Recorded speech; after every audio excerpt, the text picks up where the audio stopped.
Hi guys! Welcome back again to my YouTube channel. So ngayon, isa-share ko sa inyo yung kaganapan ngayong araw. Pero konti lang naman yun. Kasi nga, yun nga, nakalagay sa title, nagkaroon ako ng first check-up. Check-up na ba talaga yun? Kasi syempre nung Sabado lang, ngayon Monday, nung Sabado lang nalaman namin na buntis ako. Tapos, hindi rin namin napigilan na hindi sabihin mama sa parents namin ni Marvin. Kasi, ayun nga, birthday kasi ni Papa, Mike, kahapon sa Pilipinas. Tapos, muntik ka pa nga makalimutan ni Marvin. Tapos, ayun na nga, napag-usapan namin ni Marvin na sabihin na kala Papa Mike, Mama Aida, kay Mama Nilda, sa parents ko nga, Mama Nilda, Papa Edwin, na buntis ako, guys. So, ayun, nung hinintay nga namin madaling araw ba nun? Basta ang aga namin tumawag sa Pilipinas, guys.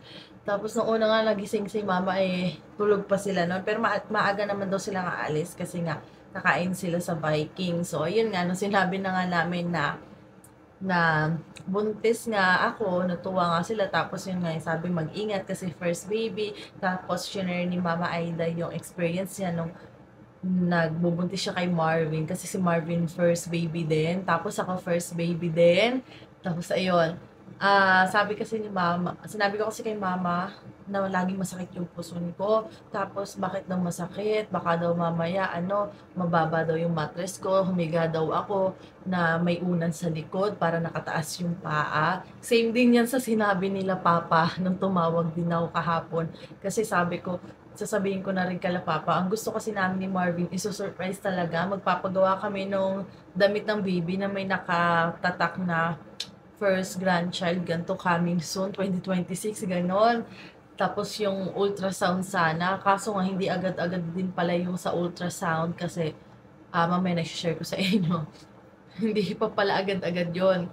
So, ayun nga, sinabi ko na rin kala Mama para ba magabayan nila ako dahil nga first time kong magbubuntis tapos malayo pa, wala kaming kamag-anak dito kasi nga magulang namin para si Marvin nasa Pilipinas pati mga kapatid namin. Kaya masaya kami ni Marvin na medyo natatakot kasi syempre hindi namin alam kung anong gagawin namin. Pero syempre kaya naman namin yan. Nakasurvive naman kami dalawa dito sa Canada. Mas kakayanin pa namin lalo na magkakaroon na kami ng baby ni Marvin. So si Marvin wala pa siya hanggang ngayon. Hindi ko pa alam kung anong oras yung out niya sa trabaho kasi first day nga niya, guys. Hindi siya nakasama sa akin sa pagpapa-check up kasi nahihiya nga ako. Nahihiya ako magpaalam sa boss. Nagpaalam naman ako pero nahihiya ako na pati si Marvin ipagpaalam ko na samahan ako. Kasi nga first day parehas namin ni Marvin sa trabaho. So ayun, buti na lang talaga ang bait nung boss namin, guys. Kasi nung parang tinur niya na ako kung saan ako pepesto, bali nga na ako, guys, nasa office na ako magwo-work.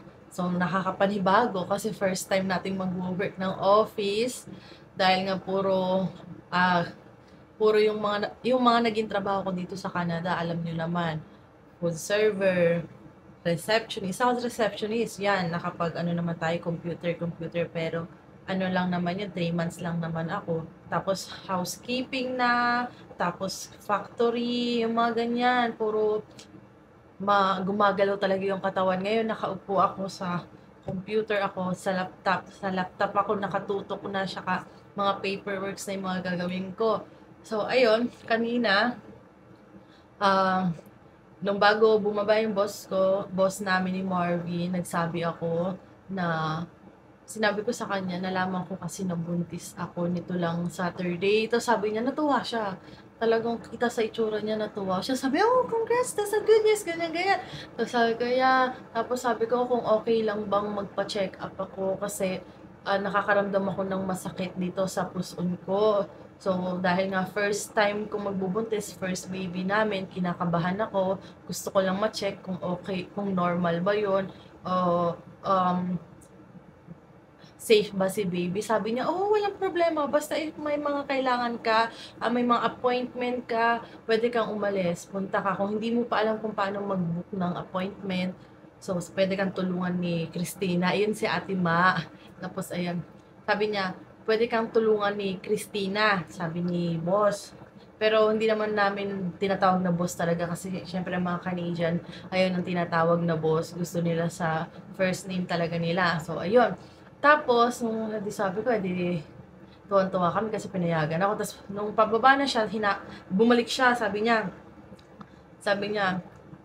mga ilang buwan, 'di ba, lalabas na yung baby mo. Gusto kong mabuhat yung baby mo. Tapos nagtawanan kami. Sabi ko, walang problema. Sabi ko, gano'n.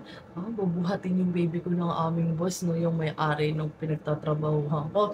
So, ayan. Tapos, ayan na nga, dumating na yung oras na tayo ay magpapa-check up. So, si Ate Mary, sakto kasi si Ate Mary, umuwi na. Nag-part-time kasi siya. May part-time siya ng morning, may work siyang full-time siya ng gabi. So, ayan, sabi ni Ate Mary, sasamahan nga daw na ako. Mga 2 minutes drive naman sa bahay, dito sa bahay, papunta sa trabaho. Tapos dinaanan ako ni Ate Mary. Sakto na lang na 3 yung pasok ni Ate Mary. Tapos yung appointment ko 2. Tapos, sabi ko nga kay Ate Mary, kapag natagalan na ako, Ate Mary, ano ka na lang, umuna ka na. Tapos sabi ko, ano na lang, hintayin ko na lang si Marvin or maglalakad na lang ako pa uwi. Pag naglakad ako, siguro mga 15 minutes, guys, yung lakad. Pero malapit lang talaga yung hospital na yun dito sa bahay pag nakasasakyan ka. So sabi na Ate Mary, sige daw. Ay guys, kakaupo ko pa lang, tinawag na agad ako. Tapos, oo nga, ang bilis. Tapos ang bait nung doktora. Tapos pagpasok nung doktora, ay nung una kasi syempre, pagpasok ko, nagsabi ako na may appointment ako ng 2:00. Tapos sabi niya, okay, yung health card ko. Tapos yung, sabi ko hindi pa ako nakapagpalit ng address kasi kalilipat ko lang. Tapos sabi niya, okay, pinagsulat niya ako nung bagong address ko. Tapos sabi ko, baka kailangan niya ng valid ID. Naalala ko yung valid ID ko nga pala. Hindi pa rin naka-address dito kasi nga pang 3 araw pa lang namin dito sa bahay. Tapos, ayun. So, pagkatapos ng pagkaupo ko nga, guys, tinawag agad ako, Crystal. So, tayo kami ni Ate Mary. Tapos sabi ko kay ni Ate Mary, dito na lang ako. Sabi ko, Ate Mary, sama ka na kasi talagang nahihilo ako, guys. Nagsuka pa nga ako kanina. Bago, dumating sa Ate Mary, nagsuka pa ako dun sa labas ng pinagtatrabahuhan ko kasi hilong-hilo na ako, nasusuka talaga ako. Tapos ayun, sabi ko baka wala akong maintindihan Ate Mary kasi nahihilo talaga ako. Tapos yun, sumama sa Ate Mary. Tapos sabi ko sa nurse kung okay lang ba niya yung kaibigan ko samahan ako sa loob. Sabi, wala daw problema. So dumating na yung doktora. Yung doktora buntis din. Ang bait niya talaga. So pagkapasok, ay ito pa pala. Online. Kasi sabi nga nila ng landlord namin na medyo matagal daw kapag magwo-walk-in ako, tapos mag-iintay pa ako. Ganyan. Kaya matagal-tagal din daw yung intay. Nag-offer na nga yung landlord namin na sila na lang daw yung pupunta sa hospital para i-book ako ng appointment.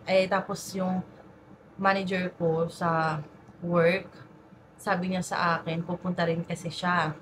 Kasi may papaano siya din, tingnan din niya yung sugat niya. So, mag-abang-abang daw kami ng appointment through online.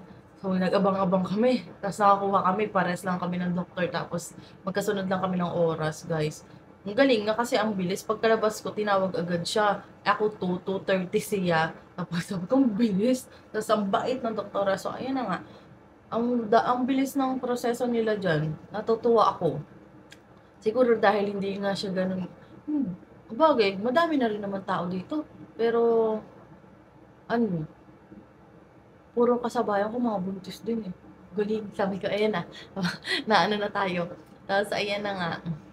So, pagpasok, so, nagtanong si doktora kung ano daw yung concern ko. Sabi ko, nung Sabado, nalaman ko, buntis ako.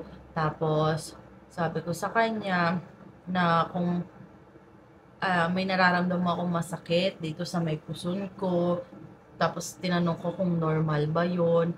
Tapos gusto ko lang kasi malaman kung okay ba si baby. Tapos sabi niya, normal daw yung pananakit ng puson. sabi niya sa akin. So, sabi ko kasi halos mag-isang linggo na din mula nung nananakit yung puson ko. Sabi niya, tapos hiningi niya sa akin yung last period ko. So, sinabi ko nga, tapos sinabi ko sa kanya na, kasi tinanong niya ako kung regular daw ba yung regla ko. Sabi ko sa kanya, tapos, so type siya, tapos may lumabas ata sa screen niya na sabi niya nga sa akin na si baby daw 4 weeks and 4 days daw. Sabi ko, parang, guys, sabi ko, oo, sabi ko 4 weeks na yung baby ko.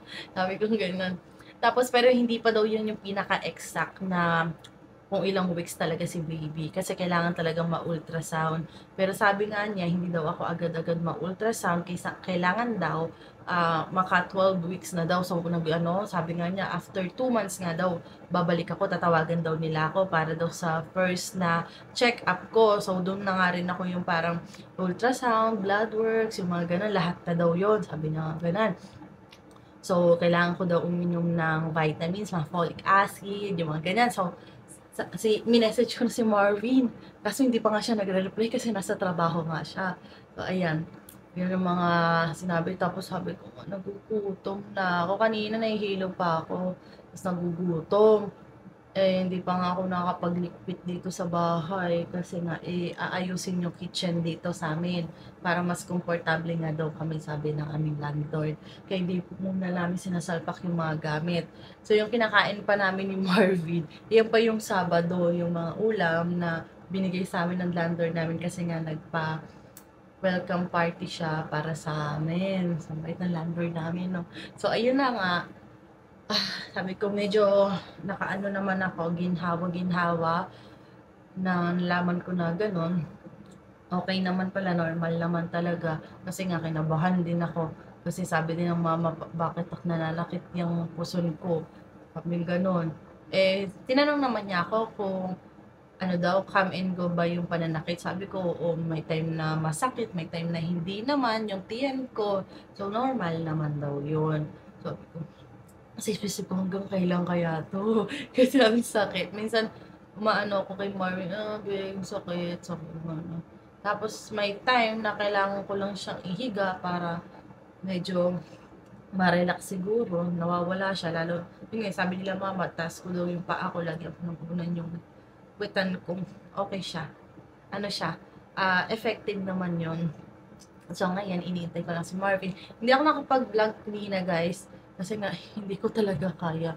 Kasi nga, ang nakakaya naman kung ipapakita ko pa sa inyo yung pagsuka-suka ko, no? Tapos nahihilo pa ako, hindi ko na maitsura yung sarili ko. Naka-office. Office na yung trabaho natin, pero yung itsura natin, hindi pa rin maintindihan. Nag-straight pa ako kanina, oh. Yun, para nakalugay tayo pagpasok. Yan. So, yun lang. So, next time, share ko naman sa inyo yung pinaka-unang check-up namin ni baby. Sana okay si baby. Yun lang naman yung pinag-pray namin ni Marvin. So, nakakatuwa lang din si Marvin kasi mula nung nalaman namin buntis mula nung Sabado, talagang, guys, hindi talaga ako niya pinaggagalaw. Talagang, hinahayaan niya ako matulog. Alam nyo, yung pagsasalpak ng mga gamit sa sasakyan, siya yung gumawa hanggang sa pagtatanggal ng mga gamit sa sasakyan, siya pa rin, as in wala ako. Tapos yung pagliligpit ng gamit, yung mga damit, pagtitiklo, paglalagay sa ano, siya pa rin guys. Ako, pinapahiga lang niya, pinapataas niya pa ako. Tapos in-steam niya yung higaan namin, tapos yung mga ibang gamit, paragang siya ang nag-ayos guys. Tapos ultimong pagsasapatos guys, siya ang naglalagay. Ayaw niya na yuyuko ako kasi baka nga daw maipit si baby. So ngayon iniintay ko nga siya kasi abot pa naman kami sa Walmart. Hanggang 10 naman yung Walmart. Magtitingin kami ng pants doon kasi itong pants na sinusuot ko, ito pa yung sa trabaho ko. Hindi ko na siya matasok. Tapos sabi nga ni ate Mary, pumili daw ako ng pants na ano yun, yung hindi masyadong maipit. Kasi, syempre, kay baby. Kasi yun nga sabi din nung isa kong kakilala, bibili kami ng maluwag. Maluwag na pants na susuotin ko sa trabaho. Para medyo komportable nga naman ako. Alam nyo ba, yung butones ko nakabuka. Yung butones ko nakabukas, hindi ko tinatasok.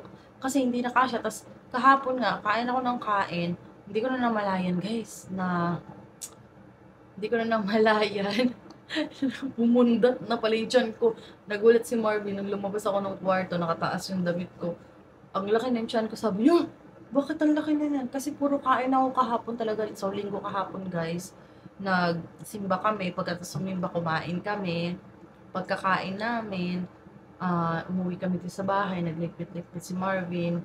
Habang ako nakahiga, tapos sabi ko, Marvin, nagugutom ako. Ay, guys, nako, si Marvin walang karereklamo. Kahapon simba nga kami. Nagising ako ng alas 6 ng umaga. Tapos ginising ko siya, hindi nagreklamo nung ginising ko siya. Sabi ko, "Ben, nagugutom ako."